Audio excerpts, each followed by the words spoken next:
O VAR estava descalibrado em São Januário. Isso pode acontecer? Pode.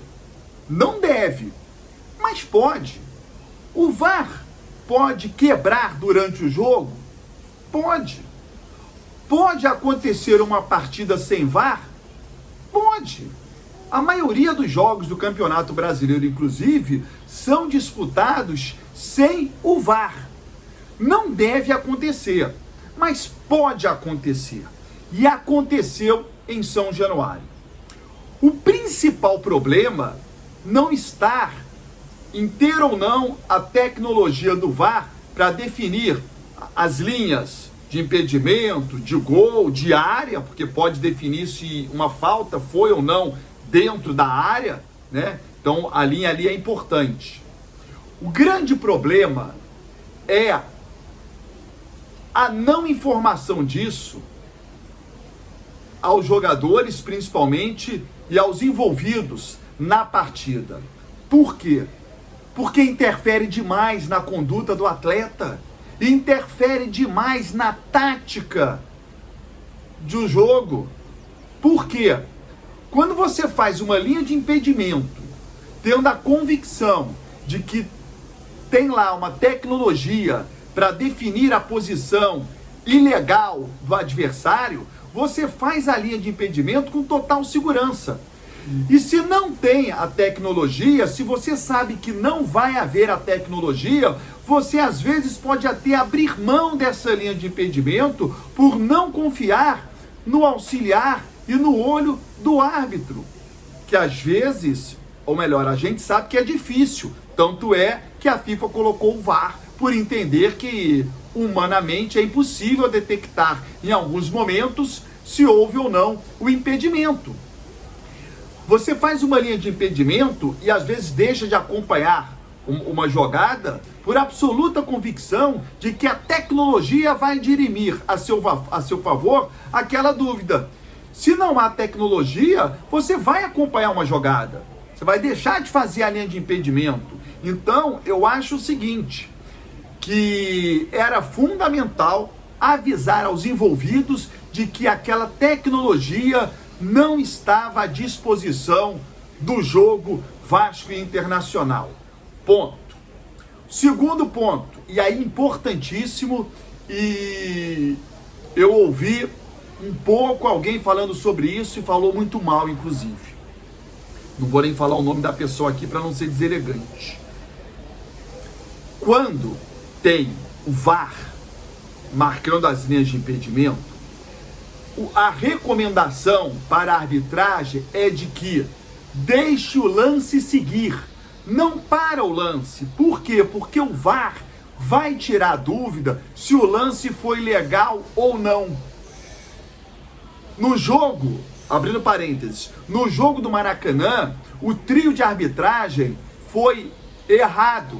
Ele anulou erradamente o gol do Gabigol, porque marcou impedimento. E aí depois o VAR corrigiu e deu o gol. O que o trio de arbitragem teria que ter feito ali, já que havia o VAR para dirimir dúvida? Deixa o lance acontecer.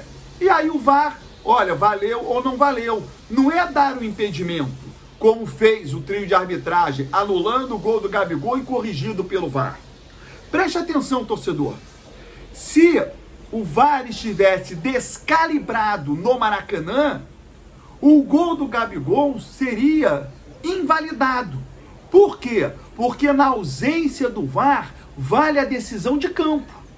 Vamos voltar agora para São Januário? O trio de arbitragem fez de maneira correta, deixando o lance seguir, para o VAR tirar dúvida. E aí o VAR não tirou a dúvida, porque não tinha o VAR. Aí eu pergunto, o auxiliar, ele viu o impedimento e não marcou, porque a orientação é para não marcar e deixar o VAR? Ou ele viu o lance legal e deixou seguir? Independente da posição dele, o certo era deixar seguir. Ele deixou seguir. E aí o VAR não tirou a dúvida.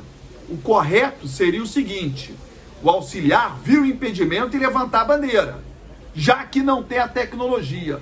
Mas eu não sei se o auxiliar ficou com a bandeira baixa para tirar dúvida na tecnologia ou se ele de fato não viu o impedimento. Esse é o X da questão, esse é o problema que a arbitragem teria que avisar antes do jogo, que não tinha a tecnologia, que ela estava descalibrada. Esse é o principal problema. Independente disso tudo, pior do que o VAR descalibrado é o Vasco buscar no STJD a anulação da partida. Por quê? O jogo pode acontecer sem VAR. Se o VAR der defeito, o jogo acontece do mesmo jeito. A arbitragem de campo decide. Tem jogo sem VAR. A maioria dos jogos no Brasil são disputados sem o VAR. Então, chega a ser uma vergonha se o Vasco entrar no STJD pedindo a anulação do jogo. Porque mostra, ou vai mostrar, o despreparo do seu departamento jurídico e vai até desviar o foco de um time muito ruim que não consegue no campo se garantir na primeira divisão, ainda que faltando 2 rodadas, e o Vasco pode sim se manter na primeira divisão. A CBF emitiu um ofício, um documento, dizendo o seguinte, cobrando da empresa o porquê que deu problema lá no VAR. Ela cobra da empresa e ela diz o seguinte: mesmo assim, o lance foi visto pela equipe, que não viu impedimento, mais ou menos nessas palavras. Mas o lance foi visto pela equipe através do vídeo que todo mundo vê. Não é que não havia impedimento. Viu, a olho nu, na televisão. E é o tipo do lance, a exemplo do Gabigol, que merecia a tecnologia. O ofício encaminhado para a CBF não ratifica que a jogada foi legal ou ilegal. A CBF diz que o VAR olhou, mas sem a tecnologia. Como eu posso olhar, como você pode olhar, sem a tecnologia, aquele lance era merecedor, sim, de tecnologia. O Vasco foi prejudicado no lance? A princípio, a gente não sabe responder. Por quê? Porque só a tecnologia poderia dar ou não gol. Mas a verdade é que o lance só foi para a tecnologia, ou só iria para a tecnologia, porque houve um gol do Internacional. Então está lá o prejuízo do gol do Inter.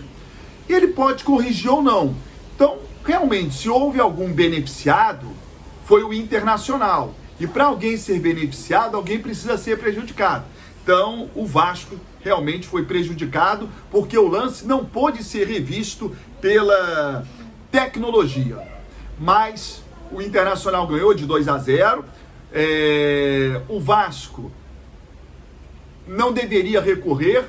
Digo até que ir ao STJD pedindo a anulação do jogo é pior do que o VAR descalibrado. Beleza? Queria deixar só esse registro, tá? O trio de arbitragem, o comportamento do árbitro é sem as linhas de impedimento do VAR. E é outro com as linhas de impedimento. O comportamento dos jogadores também. E foi avisado a todos que não havia tecnologia. O jogo é com a tecnologia, o jogo é outro sem a tecnologia. Beleza? Curtiu? Se inscreva aí no meu canal, ative o sininho, deixe os seus comentários. Um abraço, até a próxima.